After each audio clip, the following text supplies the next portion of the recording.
Assalamualaikum warahmatullahi wabarakatuh. Hamdan syukronillah amma ba'd. Sahabat manusia plural yang saya hormati dan saya banggakan. Halo pendukung Ganjar yang menyerang saya. Coba kita berpikir sehat sedikit ya. Dengarkan pelan-pelan analisis yang akan saya tampilkan. Saya pribadi mendukung Gibran berpasangan dengan Prabowo Subianto. Kenapa? Karena itu akan sangat gampang untuk memenangkan pasangan Ganjar dan Profesor Mahfud MD. Kenapa? Coba, kekuatan elektoral apa yang akan dibawa oleh Gibran? Selain daripada Projo, itu pun elit-elitnya. Menurut saya, kalau di bawahnya susah menjelaskan kepada Projo yang di bawah, yang di akar rumput, yang tidak mendapatkan untung dari mendukung Prabowo. Apa penjelasannya? Sehingga bisa kemudian pendukung Jokowi mendukung Prabowo Subianto yang dulu jelas menginjak-injak Presiden Jokowi. Susah. Kecuali elit-elitnya satu kali lagi yang mendapatkan untung. Mungkin akan mendapatkan dijanjikan posisi strategis nanti bila menang. Tapi nihil kemenangannya berapa persen sih? Saya nggak melihat ada kemenangan bila kemudian Prabowo dan Gibran bersatu. Kecuali yang kemudian ditakutkan bila Prabowo ngambil tokoh sentral dari Nahdlatul Ulama. Atau kalau ngambil Erick Thohir yang jelas ya diakomodir oleh Nahdlatul Ulama, oleh gerakan pemuda Ansor, itu cukup dikhawatirkan akan membawa gerbong NU. Kalau Gibran, alasan ideologis apa ulama-ulama NU pada akhirnya akan membawa gerbong jamaahnya mendukung Prabowo Subianto? Nggak ada, bos. Atau yang lebih mengerikan, kalau Prabowo Subianto ngambil Gus Yakut atau ngambil Kiai Said Akil Siraj, itu baru kekuatan mesin politik NU akan digerakkan. Itu yang akan menghambat, susah, agak sedikit dikhawatirkan mengganggu ya basis-basis suara Nahdliyin yang akan kemudian ke Ganjar Pranowo dan Profesor Mahfud MD. Pernah nggak kepikiran ke arah sana? Kita sisihkan dulu kemudian kepentingan Jokowi dan keluarganya. Makanya satu kali lagi saya katakan, jangan-jangan ini bagian daripada strategi Jokowi juga untuk memperlancar, untuk membuat mulus kemenangan Ganjar Pranowo dan Profesor Mahfud MD satu putaran. Boleh gak kita berpikir seperti itu? Boleh dong. Kita itu harus takut kepada orang yang kuat. Kalau kepada orang yang kita hitung, kita bisa hitung kekuatannya. Kekuatannya kan di Solo. Kalau Gibran ya. Di Solo kan. Katakan mesin politik Projo digunakan. Mesin politik Samawi digunakan. Itu susah untuk menjelaskan ke akar rumput. Memilih Prabowo Subianto yang dulu menginjak-injak Jokowi. Akhirnya tidak akan bisa satu instruksi. Nggak bakalan bisa. Orang-orang ulama-ulama NU sudah banyak yang merapat ke Prabowo. Tapi itu pun susah untuk kemudian mengakomodir jamaah-jamaah Nahdliyin untuk memilih Prabowo. Alasan ideologisnya apa? Nggak ada.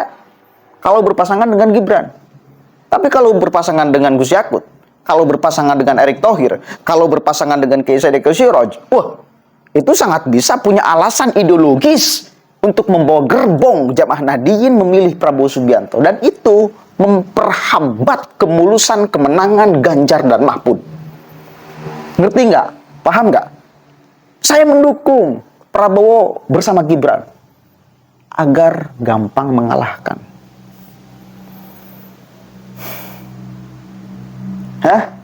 Elektabilitas sekarang anjlok loh. Fakta itu, survei itu. Apalagi? Coba.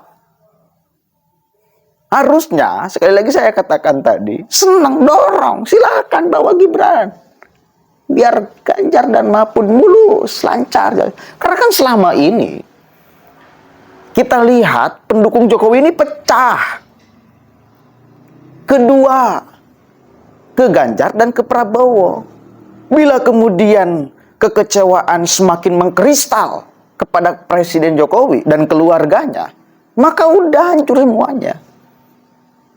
Akan mengkristal dukungan ini menjadi satu kepada Ganjar Pranowo. Tidak akan lagi ke Prabowo Subianto. Adalah sempalan-sempalannya, para elit-elitnya, Projo ya elit-elitnya, Samawi ya elit-elitnya, yang mendapatkan untung, mungkin yang dijanjikan akan menjadi apa dan segala macamnya. Tapi untuk ke bawahnya susah untuk menjelaskan. Secara ideologi, secara karakter memilih Prabowo Subianto. Meskipun di sana ada Gibran. Susah. Ngerti gak? Begitu, bos. Dorong Gibran berpasangan dengan Prabowo.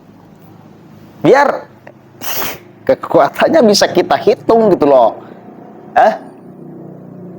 Kenapa saya kemudian mengkritik orang yang ngamuk-ngamukan? Jangan sampai pada akhirnya di sini ngamuk, pada akhirnya lari ke orang yang tidak pernah kita dukung, secara ideologis juga berbeda. Takutnya malah larinya ke Anies. Karena di sini nggak nyaman, di sini nggak nyaman, di sini ribut, gimana ini? Udahlah aja, mencalah ke Anies. Itu yang dikhawatirkan. Makanya ya kritik aja. Saya pribadi akan mendukung. Biar apa? Biar bisa dihitung kekuatannya.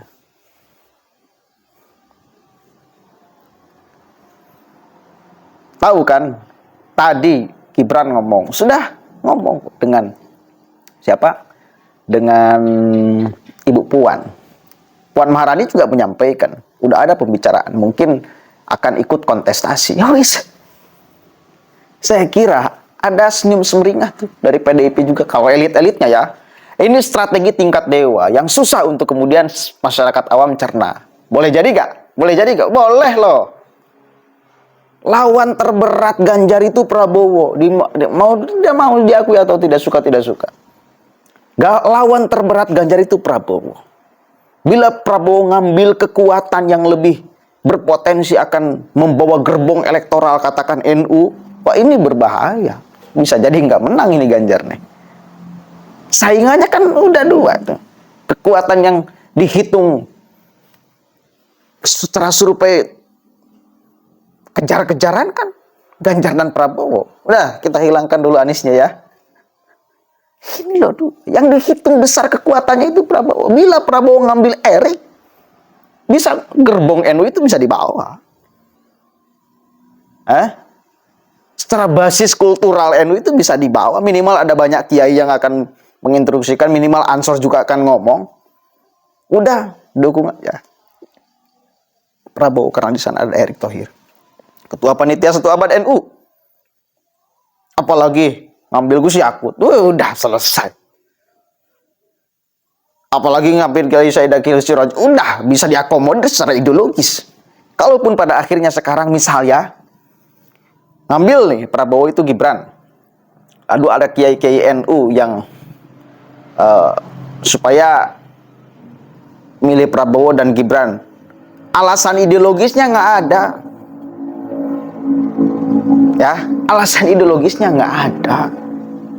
Ketika alasan ideologis nggak ada untuk memilih seseorang, maka apa yang terjadi? Nggak bakalan diikuti kok instruksinya.